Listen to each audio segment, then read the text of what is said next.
ఒక ఉద్యమం, మళ్ళీ ప్రజల కోసం మనం ఒకటి కొట్లాడడానికి ఒక ఉద్యమం దొరికిందని భావించి, సో అప్పటి నుంచి కేసీఆర్ గారి నాయకత్వంలో 2001లో అది పడితే నేను 2002లో నేను టీఆర్ఎస్ పార్టీలో దిగాను.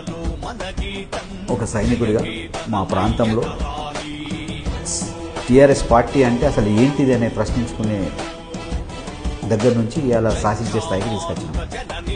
అంటే మీరు అందులో ఉద్యమం నుంచి బయటకు వచ్చి పోలీసులు మన దొంగపోయిన తర్వాత పార్టీ చేరనంటారు.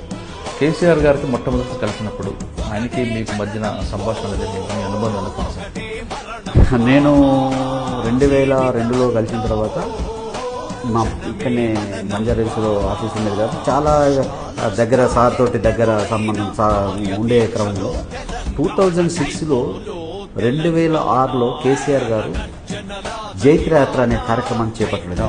సింగరే మనం మొత్తం తెలంగాణ ప్రాంతం అంతా ఈ జైత్రయాత్ర అనే కార్యక్రమంలోనే నేను కేసీఆర్ దృష్టిని ఆకర్షించిన.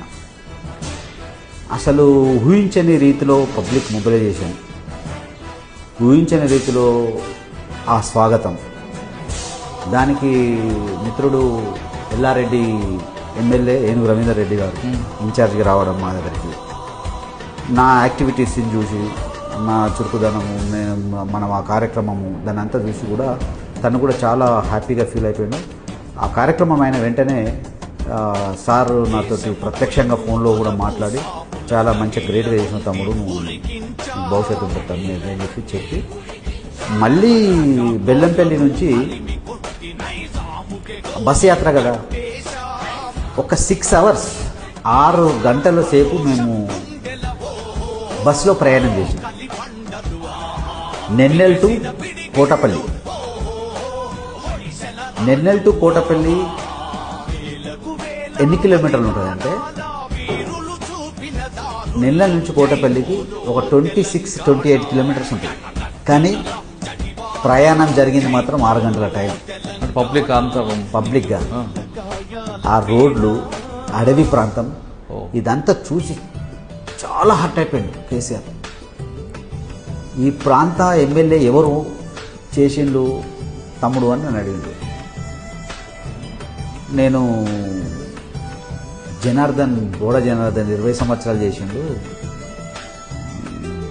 వినోద్ గారు మంత్రిగా చేసిండు అని చెప్పారు. వాళ్ళు ఏం చేసిండు కానీ రోడ్డు పొంటి మొత్తం కూడా కట్టే పోళ్ళు, కరెంటుకి, ఆ రోడ్డు దుస్థితి ఇదంతా చూసి వీళ్ళు ఏం చేసిందని చెప్పి నేను అన్నప్పుడు ప్రత్యక్షంగా అడగడం జరిగింది.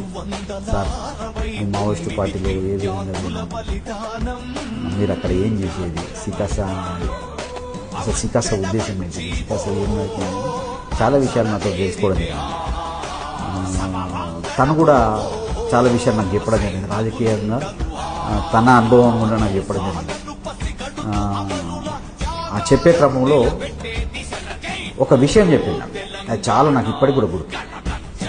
నేను ఇప్పటికి కూడా వేరే వేరే సందర్భంలో మాట్లాడేటప్పుడు నేను అంటాను, సార్ నాకు ఈ విషయం చెప్పింది ఇది గుర్తు, మన ప్రజలను ఎప్పుడు కూడా విస్మరిస్తే ఎట్లుంటుందని. అంటే ఎవరైతే ఎక్కడైతే ద్వేషిస్తారో మనం అక్కడికి ఎక్కువ తోటి వాళ్ళే మనకు ప్రాణం ఇస్తారు రబ్బాయి అని చెప్పి సార్ నాకు నిరూపించారు.